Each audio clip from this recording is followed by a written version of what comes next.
আজকে মাছ চাষ সম্পর্কে আমরা কিছু গুরুত্বপূর্ণ বিষয় নিয়ে কথা বলবো। যে বিষয়গুলো আসলে আমরা যদি ফলো করি সঠিকভাবে, তাহলে মাছ চাষটা আমাদের জন্য অনেকটা লাভজনক হবে। তো এই বিষয়টা নিয়ে আজকে আমরা কথা বলবো। তো মাছ চাষ করার পূর্বে আসলে আমাদের কিছু চিন্তা ভাবনা থাকে যে আমি আসলে মাছটা কেমনে চাষ করব, কিভাবে চাষ করব, আমার এইটা থেকে আমার প্রফিটটা কেমন আসবে। তো মাছ চাষ শুরু করার আগে কিন্তু আমাদের ভাবতে হয় যে আমরা কি মাছ চাষ করব। আমরা কি সাদা বাংলা মাছগুলো চাষ করব, নাকি তেলাপিয়া মাছ চাষ করব, নাকি পাঙ্গাস চাষ করব, নাকি শিং মাগুর কই আরও গুলশা ইত্যাদি যে মাছগুলো আছে এগুলো চাষ করব। এর মধ্যে আবার আরেকটা আছে যে আমরা কি একক চাষ করব না মিশ্র চাষ করব। তো এই অনেকগুলা বিষয় আসলে, তো এই অনেকগুলা বিষয় থেকে কিন্তু আমাদের যে কোনো একটা বিষয় সিলেক্ট করতে হয় আগে প্রথমে, যে না আমি এই মাছটা চাষ করব, বা এই মাছ চাষ করব, বা একক চাষ করব, বা মিশ্র চাষ করব। তারপরে যে এটা গেল প্রথম ধাপ মাছ চাষের। দ্বিতীয় যে ধাপ সেটা হচ্ছে আমার পুকুর নির্বাচন, যে আমি কতটুকু পুকুর নেব। তো এই পুকুরটা কিন্তু আবার আপনার মাছ চাষের উপর ডিপেন্ড করে হবে। তো আপনি যে মাছ চাষ করবেন তার জন্য আসলে পুকুরটা ওইভাবে নির্ধারণ করতে হয়। তো মাছ চাষের ক্ষেত্রে আরেকটা গুরুত্বপূর্ণ বিষয় হচ্ছে ছোট মাছ নাকি বড় মাছ, যে আপনি ছোট মাছ করবেন নাকি বড় মাছ করবেন। তো বড় মাছ এবং ছোট মাছের ক্ষেত্রে আলাদা পুকুর করতে হয়।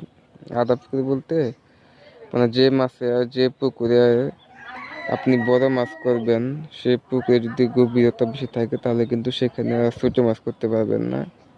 কারণ পুকুরের গভীরতা বেশি হলে সেইখানে ছোট মাছ করা যায় না। তো ছোট মাছের জন্য অবশ্যই আমাদের কম গভীর পুকুর প্রয়োজন। তো এরপর যে বিষয়টা আছে সেটা হচ্ছে যে আর মাছ চাষটা কি বাণিজ্যিকভাবে করব নাকি নর্মালি, মানে সাধারণ একজন মানুষ বা আসলে যার একটা পুকুর আছে সে যেভাবে চাষ করে আর কি, যে মাছ ছেড়ে দিলাম, নিজে কিন্তু খাইলাম, পারলে বিক্রি করলাম, না পারলে নাই।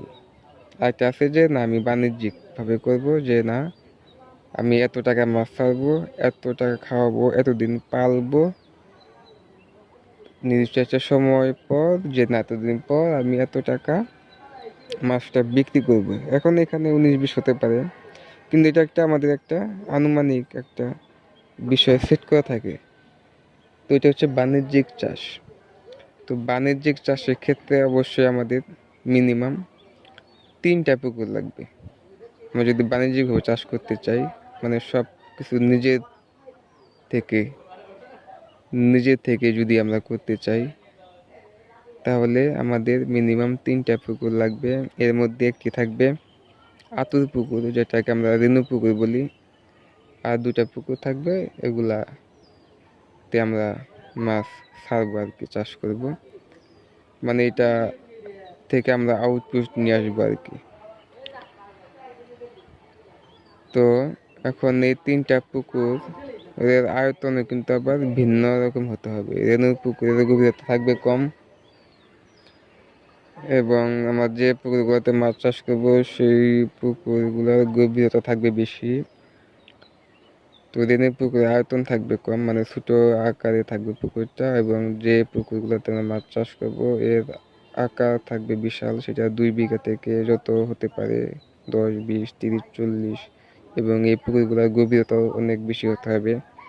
তা 5, 7, 10, 12, 13, 15 যাই হোক, মানে যত বড় পুকুর তত বড় মাছ, যত ছোট পুকুর তত ছোট মাছ, যত গভীরতা তত বড় মাছ, গভীরতা কম, ছোট মাছ, মানে এগুলো একটা থিওরি, মানে এটা একটা বিষয় আর কি মাছ চাষের ক্ষেত্রে।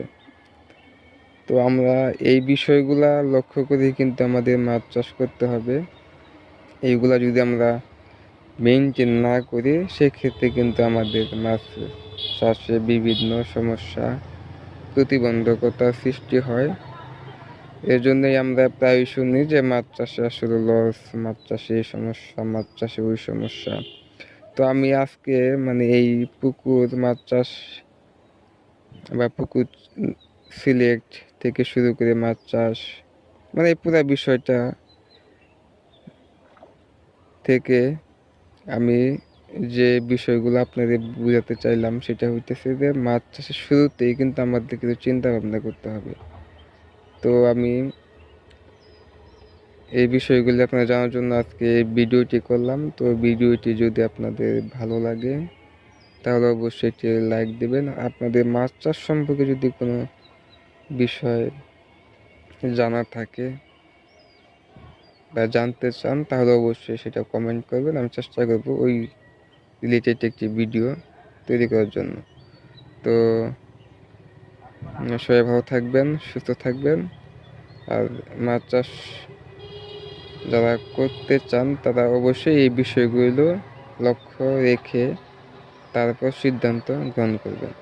তো আজকের মতো এইটুকুই। আসসালামু আলাইকুম, ধন্যবাদ।